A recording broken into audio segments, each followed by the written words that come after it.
It's funny how routines become a part of your life without you even noticing, like brushing your teeth before bed or saying goodnight to your kid.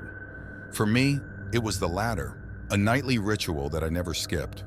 See, my son had trouble sleeping if I didn't pop my head into his room to say goodnight. It was our thing, a silent tradition that we both cherished.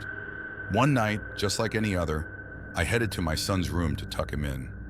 The lamp cast a soft glow illuminating his small space, but something felt off as I stepped inside. My son was lying in bed, his face lit up by a grin that seemed to stretch from ear to ear. Now don't get me wrong, my son was a happy kid, but this grin was different.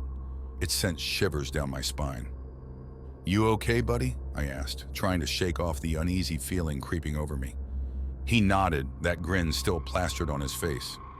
"Daddy, check for monsters under my bed," he said, his voice oddly cheerful. I chuckled, thinking it was just a game. So I got down on my knees and peeked under the bed. But what I saw there made my blood run cold. It wasn't a monster lurking in the darkness, it was my son. Well, not exactly my son, but a pale, trembling doppelganger of him. My heart raced as I realized something was terribly wrong. "Daddy, there's someone on my bed," the real voice of my son whispered, filled with fear. I scrambled to my feet, my mind racing with 1,000 questions. How could there be two of them? Which one was real, and who or what was lying on his bed? My son's terrified eyes begged for answers, but I had none to give. All I could do was grab him and flee from that room, leaving behind the eerie, grinning imposter. As we huddled together in the safety of the living room, I tried to make sense of what had just happened. But the more I thought about it, the more it felt like a nightmare.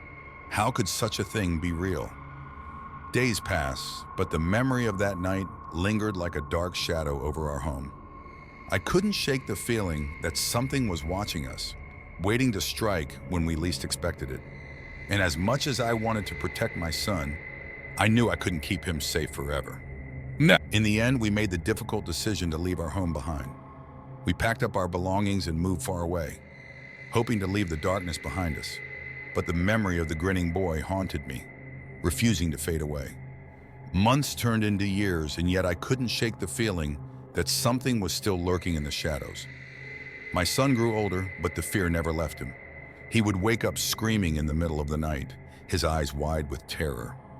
I tried to convince myself that it was just his imagination, that the grinning boy was nothing more than a nightmare. But deep down, I knew the truth.